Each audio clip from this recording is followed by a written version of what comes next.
Hi, everyone. Welcome as you're coming in. We'll get started in just a few minutes, and feel free to let us know where you're from by putting that in the chat box.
All right, we're going to get started. We're so glad that you are joining us. Good afternoon, everyone. Thank you for coming to this NCA webinar, Revolution of the Heart, the Dorothy Day Story. My name is Jill Annable. I'm the Executive Director for Academic Excellence here at NCA, and I'm joined by two great guests today, Martin Doblmeier from Journey Films and Adam Zoeller from Saint Xavier High School. We're going to turn to prayer first. In the name of the Father, and of the Son, and of the Holy Spirit, amen. This is a prayer for community. Embracing Father, you grace each of us with equal measure in your love. Let us learn to love our neighbors more deeply so that we can create peaceful and just communities. Inspire us to use our creative energies to build the structures we need to overcome the obstacles of intolerance and indifference. And may Jesus provide us the example needed and send the Spirit to warm our hearts for the journey. Amen. In the name of the Father, and of the Son, and of the Holy Spirit. Amen.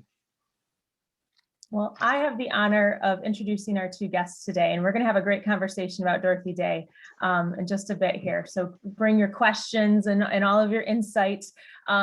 Just a few logistics. You are welcome to submit any questions in the Q&A. You're also invited to join the conversation in the chat box. If you have specific questions, please put those in the Q&A so we make sure we don't miss them. And then afterward, you will have a survey, and that will help you have certificate of participation if you wish to have that. Okay, so our first guest here is Martin Doblmeier. He's the founder and president of Journey Films, a film and television production company in Alexandria, Virginia, with a focus on religion, faith, and spirituality. He holds degrees in religious studies, broadcast journalism, and 3 honorary degrees. He has 3 regional Emmy Awards, is a 3-time winner of the U.S. International Film Festival, 5-time winner of the Wilbur Award, and an 8-time winner of the prestigious Gabriel Award for Best Film on the topic of religion. Since 1985, he has produced 35 films and has aired mostly on PBS, but also on ABC, NBC, the BBC, and the History Channel. He's filmed in over 50 countries, and that is quite a list to follow. So not to be overshadowed, we also have Adam Zoeller. He is coming to us from the theology department at Saint Xavier High School in Louisville, Kentucky. He has 2 decades of experience in male adolescent education and formation, teaching in both Carmelite and Xaverian traditions. He's earned his BA in religious studies and BA in clinical psychology and an MA in educational leadership. He holds a master's catechist certificate in his Archdiocese of Louisville. He's also a writer for us. So he has done some blogs for NCA. He's also published in the Catholic Journal of Ed. And he's worked on, this is the connection here, he has worked on educational materials for Revolution of the Heart, the Dorothy Day Story, and he brings all of his experience in the classroom to us today. It is such an honor to have you both with us. I can't wait for our conversation. Well, thank you for having us, Jill. I'm looking forward to it. Before we get too far, we are going to tee up a trailer of the film. Some of you have seen the documentary, some of you have not, and that's okay. We're inviting you to this conversation. Everyone who has access to the NCA 2021 convention will have access to the film. So that if you haven't yet seen it, that's your next step. And then you can also go to Journey Films if you want to broadcast it in your classroom and have your own copy. So we're going to see a little bit of this, so we have enough to talk about, and then we'll get our conversation going.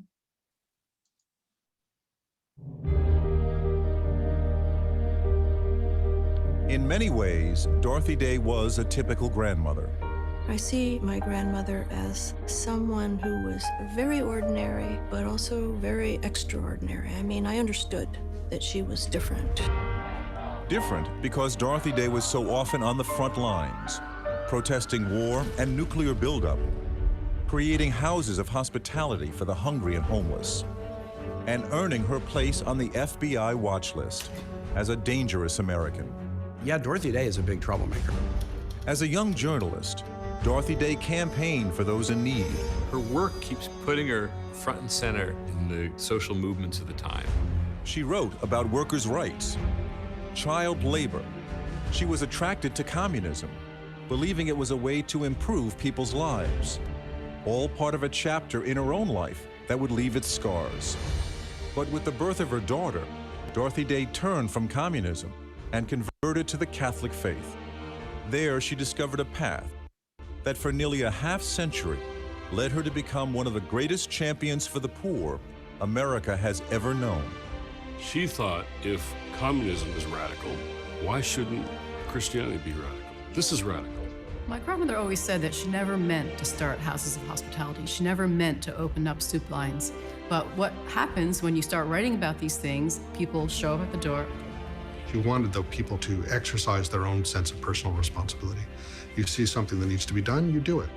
But accepting the biblical challenge to be peacemakers also compelled her to become a pacifist without compromise, to use her Catholic worker movement and the newspaper she founded to resist America's intervention in any war. Many believed her behavior was un-American. She did describe herself as an anarchist. There's an anarchist dimension to her Christian witness. Some of the most profound and most rewarding demonstrations that culminated in arrests were with the Catholic worker community. I think of Dorothy Day as a firecracker that never goes out. Now this grandmother and anarchist may well be declared a saint. We'd love to see Dorothy made a saint. For both American middle-class people and for Catholics, they recognized that something extraordinary was going on. They weren't quite sure what to do with it.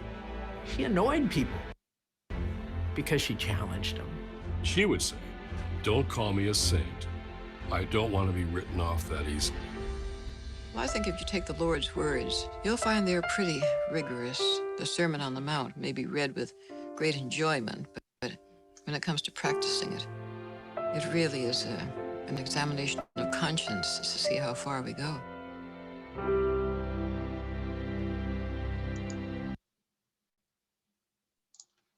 That's great. Thank you for sharing that. So we could all start kind of in the same place. And feel free in the chat box too to tell us how familiar you are with Dorothy Day. I think that will help us in our context too. But I want to start with a question for Martin. So you have been making documentary films since the 80s, including many on Catholic figures. So why Dorothy Day and why now? Well, first of all, thanks, Jill, and everybody at NCEA for having the session. And I think really that Dorothy Day is just, I think she's arguably the most important, influential Catholic lay figure of the 20th century. I mean, that's just flat out, no question about it in our minds.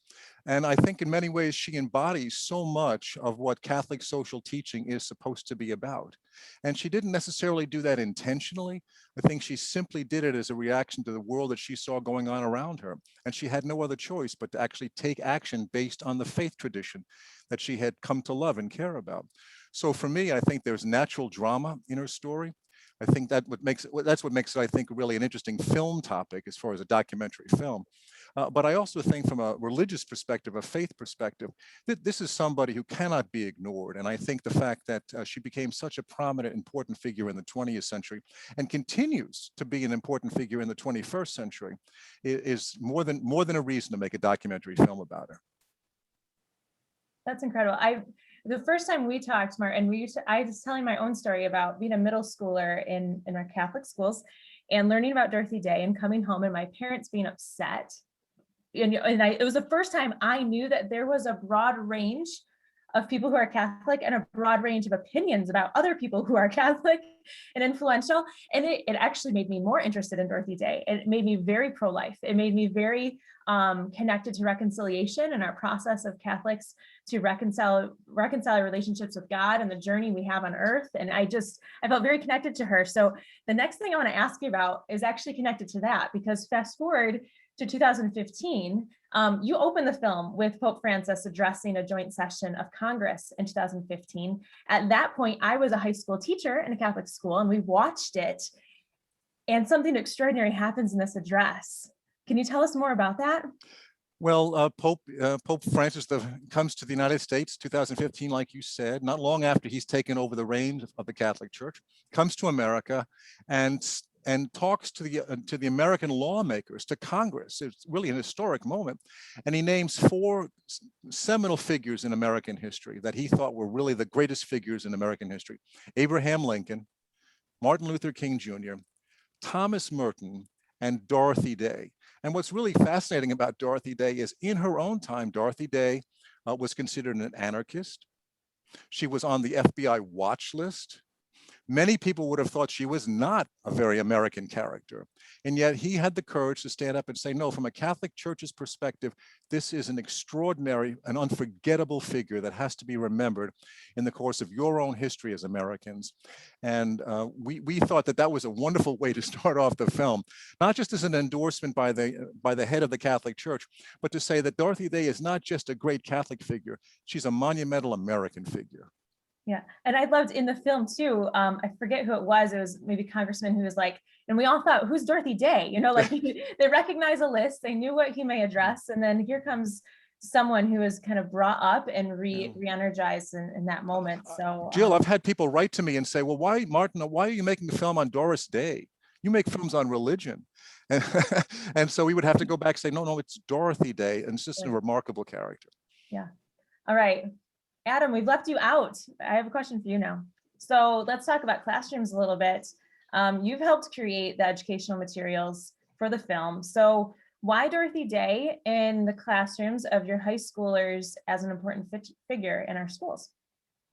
Well, I think just to echo what Martin said a moment ago about thanks for the opportunity to be here. My experience is in almost 20 years, and I recognize I'm only teaching in an all-male secondary school. But adolescents haven't changed, and they definitely are going to respect people who practice what they preach. Young people can definitely see right through you. So if they know that if you're fake or you're phony in terms of your faith or your actions, they're going to see through that. And so I think it's someone that practices what they preach, and then therefore becomes not just a Christian witness, but a role model for young women and men. To look up and see this person as someone that they can strive for, to respect the dignity of the other person and to stand by what they believe in. In addition, we'll cover this a little bit later in this session today, there's just so many opportunities for interdisciplinary approaches in teaching her story. From the U.S. history perspective, as Martin just said, as one of the 4 figures that Pope Francis indicated, but also through an English class and through writing as a journalist, as Dorothy Day was, and then through social justice courses and even morality and the reconciliation, Jill, that you spoke of just a moment ago. So there's a lot of opportunity here for young people to learn her story from different perspectives and from different points of view. Yeah, and so many times our students, and maybe myself included, exit out of our schools without understanding the sainthood. And we are called as Catholic educators to be leading all of our students toward sainthood. I mean, scholars and saints. And I think if we don't have examples of that in modern world, as flawed individuals, because we're human, I think there's just so much complexity there that it's hard to relate to the saints of the early days of the church. And I just appreciate this work.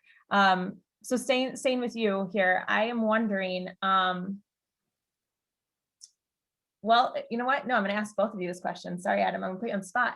So how can you talk about your own experiences of learning about saints growing up? And then I'm going to go to Martin, because I know, Martin, you went to Catholic high school, and how about your experiences there too? So growing up, learning about saints, Dorothy Day and or others headed towards sainthood, what was your experience like?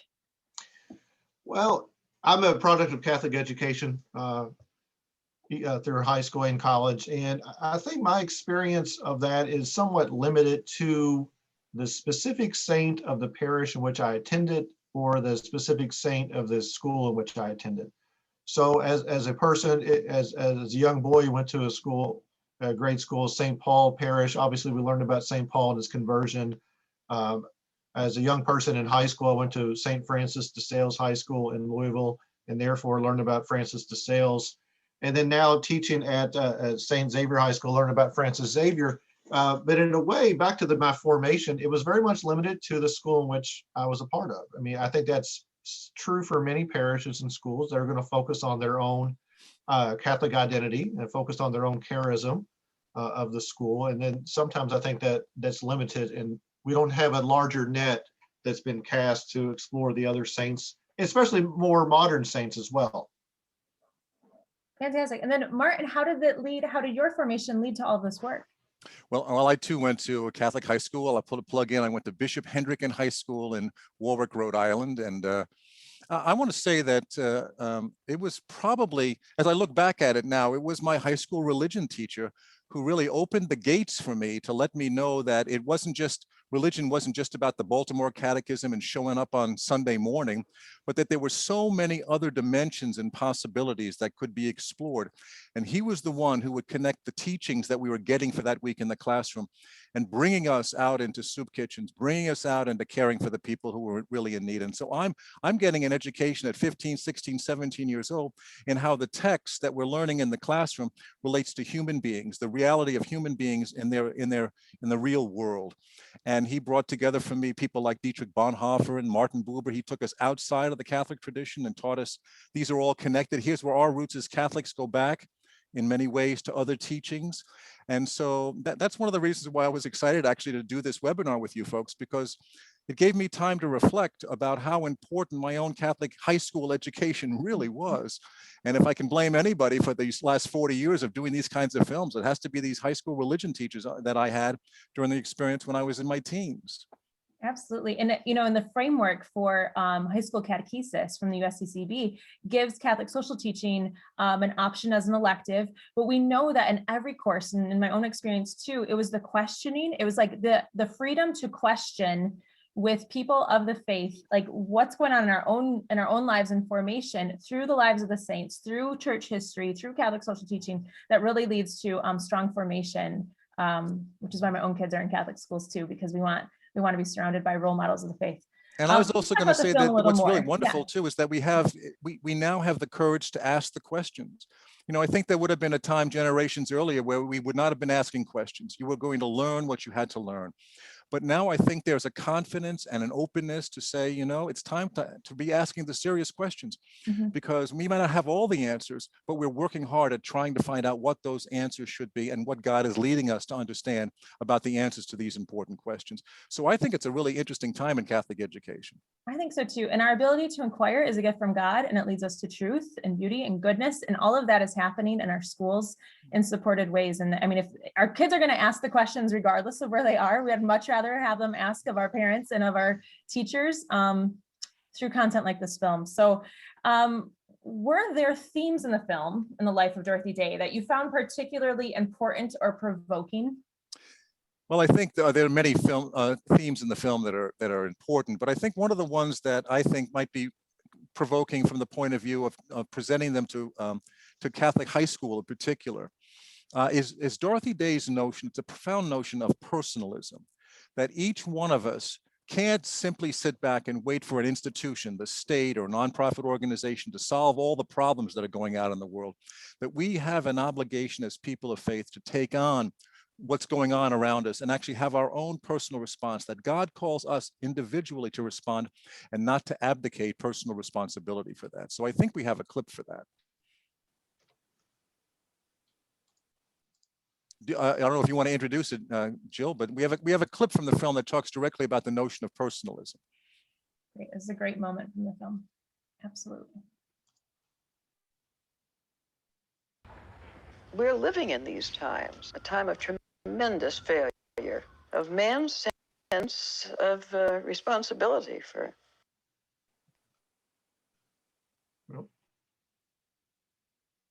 What he is doing, he relinquishes it to the state. He's not obedient to his own, the promptings of conscience. Those promptings of conscience, she believes, should compel people to help each other, one to one, an extension of a concept known as personalism. This idea that every Christian has a personal responsibility to get involved in taking care of our brothers and sisters. When someone comes to us and asks for help, we can't say, well, the state office is down the street, or here, I can give you these coupons, but I can send you to the right office. So that's the wrong response. The response we're called on is that we ourselves have to do something for that person. The profound theological truth she saw was that we should do something for the other because that changes us. It doesn't just change the other person. We are changed. For Dorothy Day, the notion of personal responsibility is directly tied to her understanding of the Catholic faith, a faith she converted to in her 20s.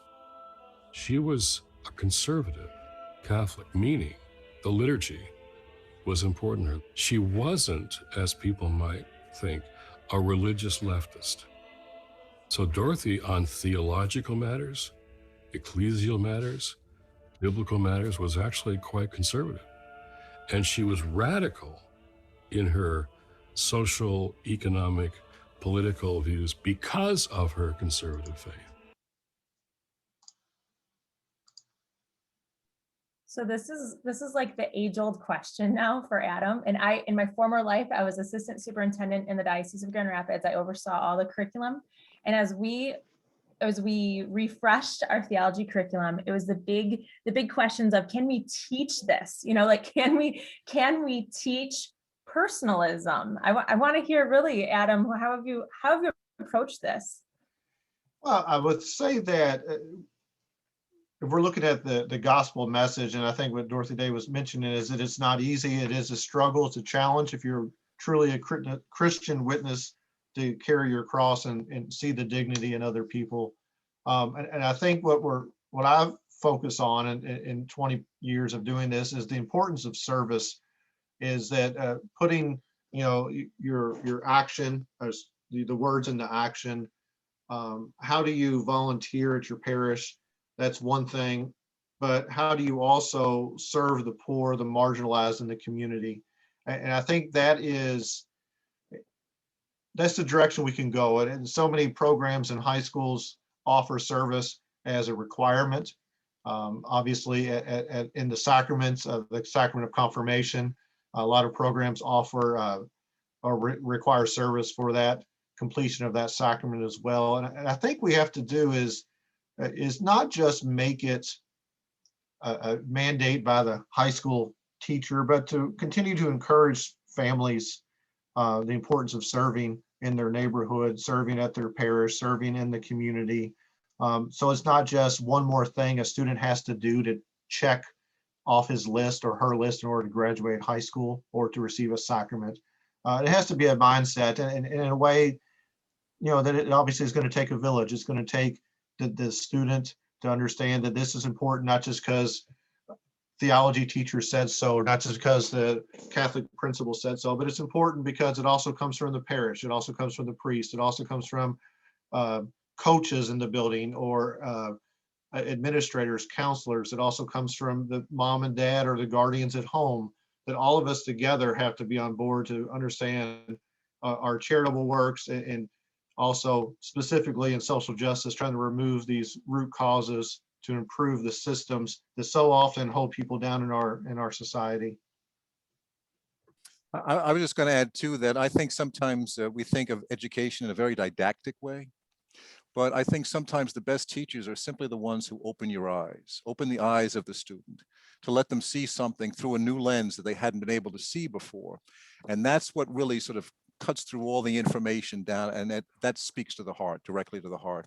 And then all of a sudden the information becomes important, because once you've actually connected to the heart, you've opened the eyes and connected to the heart, then all the other information that you're going to be given starts to have perspective.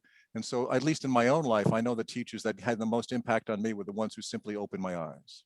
Martin, I would agree. And so much of that comes from the experience, or the experiences, I would say, of service, that so often, if it becomes just a requirement, you have to do X amount of service hours, for a high schooler, it's just one more thing to do. But once you get them at that agency to do service, and they see other people who really do struggle in so many ways in our society, that experience does touch their heart. So when they come back to the classroom, the content, quote unquote content, actually begins to make sense. It's not just terms to memorize and then forget a week later. Absolutely. And students are watching our example, and that's so big. My faith life was just broadened by being a teacher in Catholic education, knowing that we are being those witnesses, and through our service, they're watching and they're learning, and they're forming who they're going to be as young men and women. In the film, Martin, there are some things in there that really surprised me. And I'm wondering, as you were creating the film, were there moments where you were surprised by what you were learning? Well, yes, with every film, I approach every film the same way. I do all my homework, all my research, and then I have to sort of open myself up to the surprises that I'm going to get along the way. And hearkening back to something that you said earlier about you didn't realize that there were people actually who were angry at Dorothy Day for certain things. I've been out on the road until COVID happened. I was out on the road much of January and February doing special events with the film. A lot of people who came out, especially in Catholic venues, who were involved in the military. And a lot of people love Dorothy Day, love the notion of the social service, but her politics didn't like that at all. Really upset by her politics. So she really serves it up in such a way that you've really got to, you have to look at her as a whole. This in her mind is all seamless as far as she's concerned, but for others it's not. And then two of the things that really came up to me that really surprised me, I didn't realize this. Here's a woman, Dorothy Day, who actually risks her life in her early years, in her late teens, early 20s, to be on the front lines in the suffragette movement. She's beaten to a pulp, put in jail, and out campaigning for the right for women to vote. Historic moment in American history. And then for the rest of her life, she never voted. She never voted. I mean, I asked the granddaughters, what is with that? How is that even possible? And they said, well, we have no explanation for it. She felt as though she couldn't participate in a government. She couldn't actually speak critically of a government that she was actually participating in. That was the logic that she uses. But in either way, she never was able to bring herself to vote. And the second thing is she didn't pay federal taxes. And and we bring that up in the film. We talk about that. Felt as though it was important to pay local taxes, pay for the hospitals, and pay for fire department and police and the roads and things like that. No way she was going to pay federal taxes, because that money might be used for nuclear weapons and things.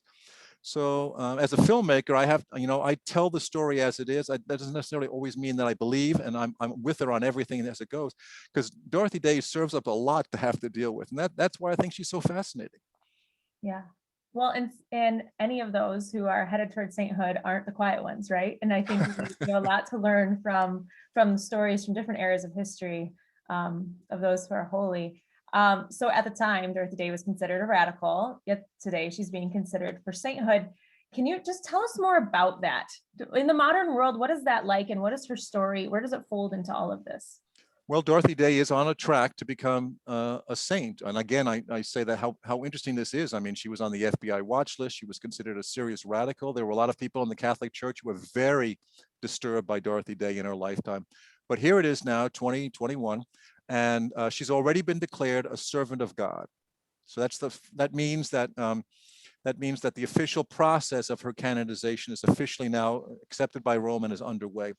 Just as an interesting sidebar, that has to be initiated by the diocese or archdiocese where she came from.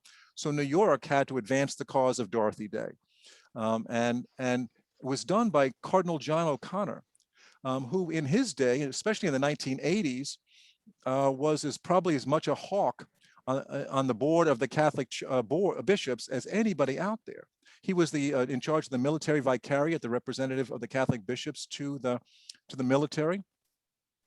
And he was quite something else when it came to it. So they did not necessarily get along politically, but Dorothy Day passes away. And in the end of the 90s, he's actually realizes that a lot of people are talking about her canonization. And so in an open-minded act, he decides to bring in people for a conference, a gathering, to ask them, should I, as the Archbishop of New York, start this process of canonization? And to a person, they swayed him.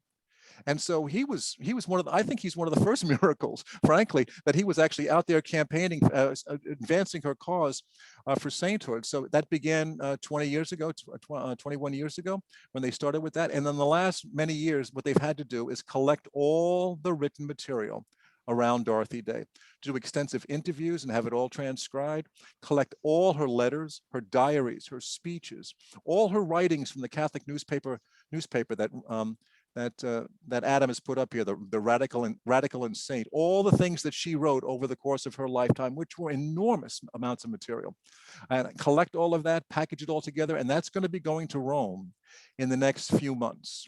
And they hope that will go then to the Congregation of Saints, and they'll hope within a short period of time that she would be declared venerable, which means that the church then would sanction the idea that you would venerate Dorothy Day, pray for her to intercede if you have personal issues or related to health or anything else. Then you need a miracle. If there's one miracle that can be identified in the life of Dorothy Day, then she would become blessed, and one more miracle and she becomes canonized as a saint. And so I had the privilege a number of years ago of spending some time with Mother Teresa, and here she is. She's moved through the process pretty quickly. She's already been canonized, Mother Teresa. So I have some reason to believe and hope that Dorothy Day will be canonized within the not too distant future. That's fascinating. The whole story is so fascinating. Adam, I'm wondering then, what have been your experiences in teaching Dorothy Day in your classroom or from fellow teachers who are also, like, what are students' responses and what have you done? Well, I think, and you alluded to this earlier, Jill, about the social justice course. The USCCB's core curriculum doesn't have social justice as a requirement, but is an elective that can be taken. So there are some limitations to covering Dorothy Day because of that. But at the same time, as you mentioned earlier, there's the concept of social justice is not limited to one course or course description. The idea of social justice is obviously brought up in the Gospels and Jesus's primary mission to minister to the marginalized. The concept of social justice is so much part of the prophets of the Old Testament. The disparity between rich and poor that Amos preached about, the corruption that was in the temple that was spoken by Ezekiel. So there's opportunities for social justice beyond a specific quote unquote social justice course. But what I do think though is that so often, in my experience, is that sometimes we get into the content and feel like we have to check boxes that we don't feel as if we can expand and bring in other people such as Dorothy Day and other what would be called maybe future saints or even modern day prophets into our curriculum, either because we feel as if our hands are tied because there's a specific curriculum we have to follow, or maybe just because sometimes we feel like maybe the lack of knowledge of some of the stories of these people. When Martin asked me years ago to help him with the educational materials, I knew some about Dorothy Day, but just through the process of working with him, I mean, the amount that I've learned through working with him and also reading her autobiography, The Long Loneliness, the formation for me as educator, the amount of knowledge I have now is so much more than I may have had 3 to 5 years ago. So I think that we have opportunities, but what we need is, if I can use teacher language for a moment, we need opportunities for professional development that's on these Catholic heroes, and especially modern day Catholic heroes like Dorothy Day. And I think that's going to help the development of the teacher in the classroom so they can then share that knowledge to the student in front of them. Absolutely. How do we get Catholic social teaching? This is a question for NCEA. How do we get Catholic social teaching on the menu? How do we even do that? I mean, it sounds as though everybody's concurrent about the need for it. What's the process for actually making that happen? Yeah, it's there, and it's hard, right? So it's such a and I'm gonna ask you this next, Adam. Like you have your text and you have your framework and you have the things you're responsible for, but we also are living witnesses, and our students learn about our prayer life as role models of the faith and Catholic social teaching, and how we live out Catholic social teaching in response to our local community and the world. How do we see a Catholic worldview and all those things that we can live through social justice? And so I'm wondering, to beyond the text, Adam, what kinds of activities, what kinds around the themes of Day's life, what kinds of work have you seen? Well, I think that there's a lot of opportunity, as I mentioned earlier. There's a lot of opportunities for teaching Dorothy Day, and even though she may or may not be listed in textbooks as much as maybe Martin or I would like, but there's ways to teach. When you refer to life and dignity of the human person, and you talk about war and pacifism and activism. You can bring her up in those ways, especially in a morality class as a moral figure. You could obviously bring her up if social justice was a requirement, as we were just mentioning a moment ago. And I'm going to bring this up a little bit later, but Old Testament prophets, the term for this in Hebrew is Nabi, and a lot of times the connotation of that term was a crazy person or a madman. And I think you mentioned this earlier, Jill, that some of maybe the most vocal people that challenge the status quo are people that we look at, think that person might be crazy, but maybe not. Maybe they're trying to challenge us all to seek truth and make us all better people. So I think that in a way, Dorothy Day is this future saint, but also this prophet, this crazy person, and not diagnosed crazy person, but crazy person in the sense of Nabi in the Old Testament that challenges us to see the world differently.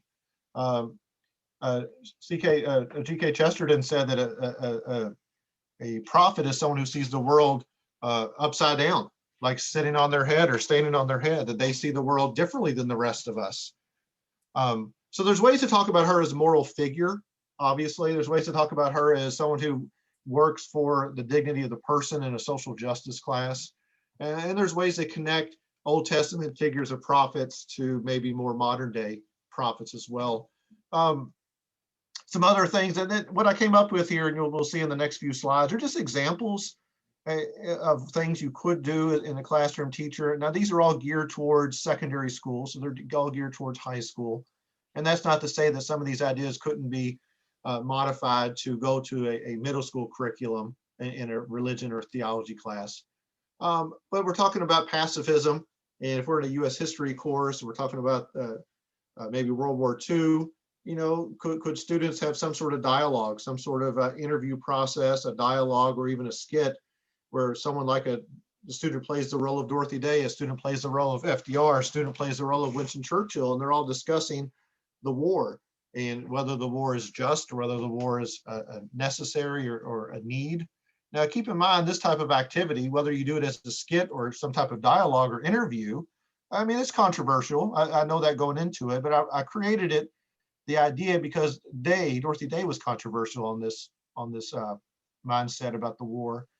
And earlier, as we kind of opened the presentation about Dorothy Day and what Pope Francis said about her, doing some research in a U.S. history class, why would Pope Francis choose these four Americans, as Thomas Merton, Dorothy Day, Dr. King, and Abraham Lincoln, as these such important or influential figures in our history? They may have knowledge already of President Lincoln from other classes of history in middle school and high school, but to look deeper into why these characters, these figures were chosen by Pope Francis. Mm-hmm.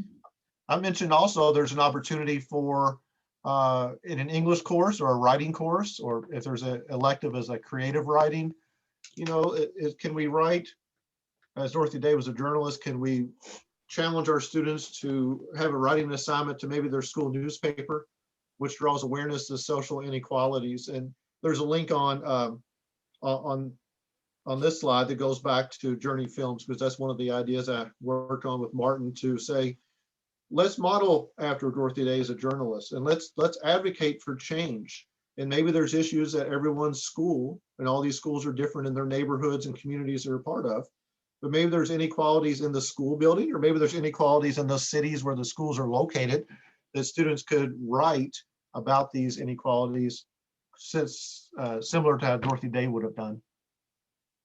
I love that. And it's bringing to light that our students bring passion to their, they would love to be passive learners in their seats, just listening to us profess to them, all these things, but they are passionate about topics and about social justice issues. They are, like, there's a passion in there, and helping them to find voice for that, to be countercultural with a Catholic worldview is part of our job, to figure out how are they going to find that voice? How can they analyze the time periods and the perspectives of those who have come before us, like you were talking about in those historical figures, is also really important. And I think that's complex. We don't want them to be passive Catholics. We want them to be active in church life and active in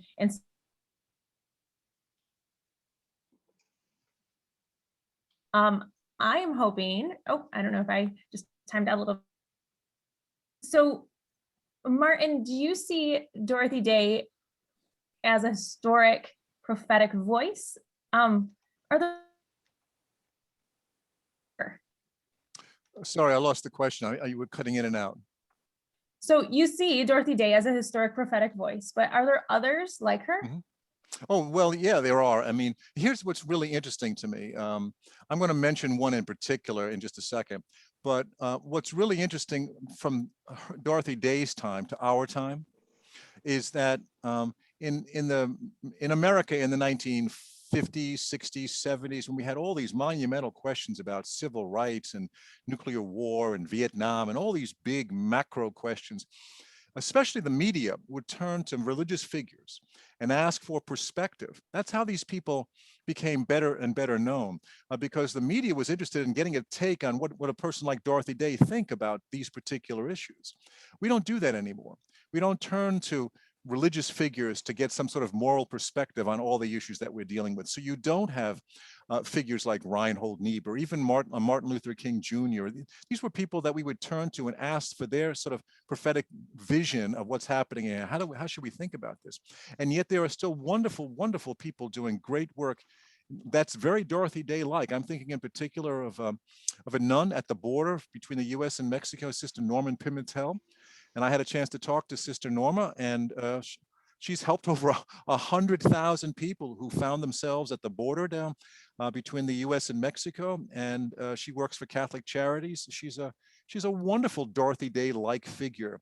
Yet she's different too, because I don't see her as the same kind of political action figure. She's certainly doing the good work that Dorothy Day would have done. Like she's created the equivalent of Catholic worker houses response at the border, but she's not acting in a political way. She's not in Washington, D.C. like Dorothy Day would have been, coming in to sort of campaign about these kind of figures. But there are figures out there. I'm also thinking of Sojourners. One of the people in the film is Jim Wallace.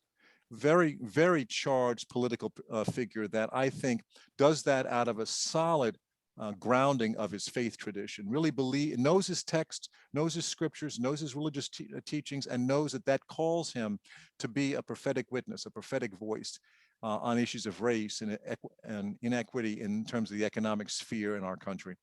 So there are people out there doing it. My problem is that as a filmmaker, I feel as though it's almost my obligation to raise these people up, because the media tends not to do that anymore, like they might have half a century ago. Yeah, it's the slow, steady stories, that shape our day. The road to sainthood is not one stop awardee moment, right? So I think that doesn't hit the news like all the other breaking news stories that get people's attention. So it's our job to, again, be countercultural in that and raise those voices and bring to light the rest of the truth, the rest of our society. So that's great. And one more thought that I had about Dorothy Day, we forget to remember her as a journalist as well. She starts her career as a journalist. And so she always had the macro picture in mind. She was out there looking at systems, the way they served or failed us. in this country. And so she would write articles for the Catholic Worker publication that were all going after the macro picture. And then that afternoon, when she finished that article, she would go downstairs and literally feed one person who needed to be fed. So she was living both in the wider sphere of understanding the political problems that we had, the social issues that we had to face, but also was doing that on a one-to-one basis. So I think that's what kept her really in touch with what was going on. But more importantly, the writing. And I think maybe this is a message too for Catholic high school students. The writing is what's going to sustain. We will know Dorothy Day because of the writing, the things that she did with the written word. And today we live in a world where everything is so digital, it's so quickly gone. She wrote for a different reason. She wrote because she really believed that the word had value, that she had to get people's attention through the spoken and written word. And I think the written word is undervalued today. And I think we do ourselves a disservice unless we continue to say that these virtues that we believe in, these things that we think are most important, have to be expressed in word, because word will sustain. That's great. So Adam, I'm wondering if you can follow up with modern prophets. What does that mean to you and in your classroom work and Sure. in your vocation? I think Martin is so correct with everything he just shared about this. And sometimes young people today, if they're looking for wisdom, at times they're looking for wisdom maybe in the secular culture at times, and for people who may quote unquote be famous, as opposed to looking at faith or faith tradition or role models of faith. And that's not true for everyone. I'm not trying to generalize, but that is common at times. And that's part of growing up too. Being a high schooler, you're trying to find out your identity and somewhat rebel in that discovery. So you might rebel against the church for a short period of time, hopefully a short period of time. But at the same time, there are other figures, just to quickly bring up, once again, these are people who I would say obviously are secular. These are not religious figures in nature. Not that these are not religious people or spiritual people, but there's other people in our society modern day in 2021, like a Bill Gates, who is obviously trying to promote environmental justice, which would connect to Pope Francis's Laudato Si about the importance of taking care of the environment and being stewards. And sometimes he might seem as a person, for some, as controversial. And if so, then maybe he would be some type of quote unquote modern day prophet who's trying to challenge people to see this planet as something we should take care of. Obviously, I'm going a different direction away from Dorothy Day for a moment, but he would be someone who does make some people uncomfortable.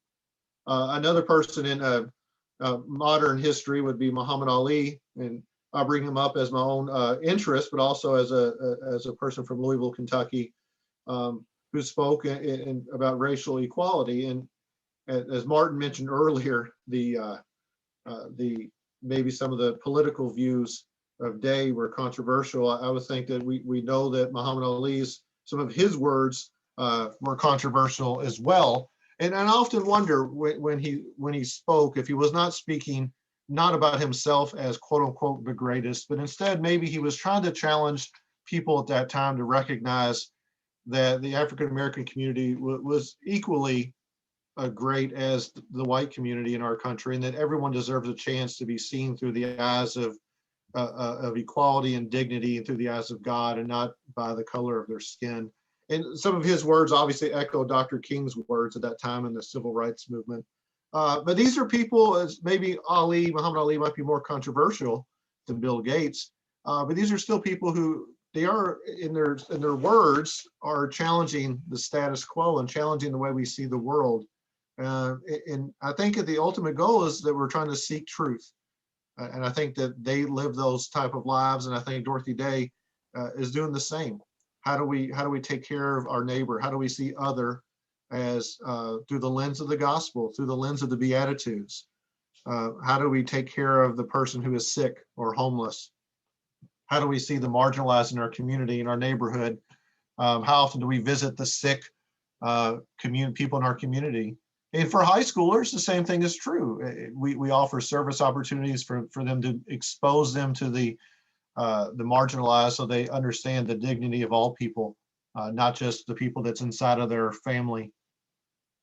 or maybe their group of friends. This has been such a great conversation. I'm so glad to have had you both with us. There's two ways our participants can engage further in this content. One is that through the convention platform, you can access the film and materials beyond this webinar about from Journey Films, so that you can access the film.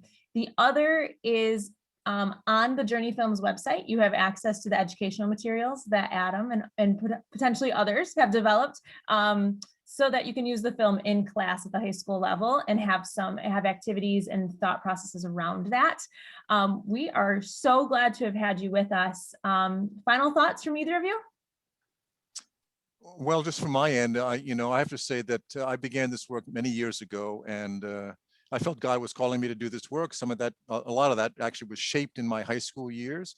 But I've come to realize that the opportunities that I get to tell these stories, these films, it's in many ways a sacred trust. You get a sense that what I do is ultimately narrative theology. I'm taking theological ideas and expressing them through the lives of people. But when you get closer to these people and get the opportunity to share their story, you get a sense that there's something bigger at work here. And that's what I clearly felt in the making of the Dorothy Day film. Something bigger was at work. It's hard sometimes to put words to it, exactly what it means, but you just sort of sense that you're dealing with something that's sort of connecting you a little bit more to the divine. And that to me is the biggest thrill. And I'm happy that Adam could help us out and give us some direction in the educational process of it. So teachers and classroom people can figure out how to use this film in different ways, excite them to be able to do it, give them a hand in doing that, and really ultimately encourage them to see that these kind of characters are worth remembering and teaching on. Great, thank you. Thank you for your work. Thank you all those who are participating today. We appreciate that. You will be surveyed so we can continue to get better in our processes. And God bless each of you in your work. Thank you for being here with us. Thanks. Thank you so much. Thank you. Great Thanks for day. the opportunity. You too.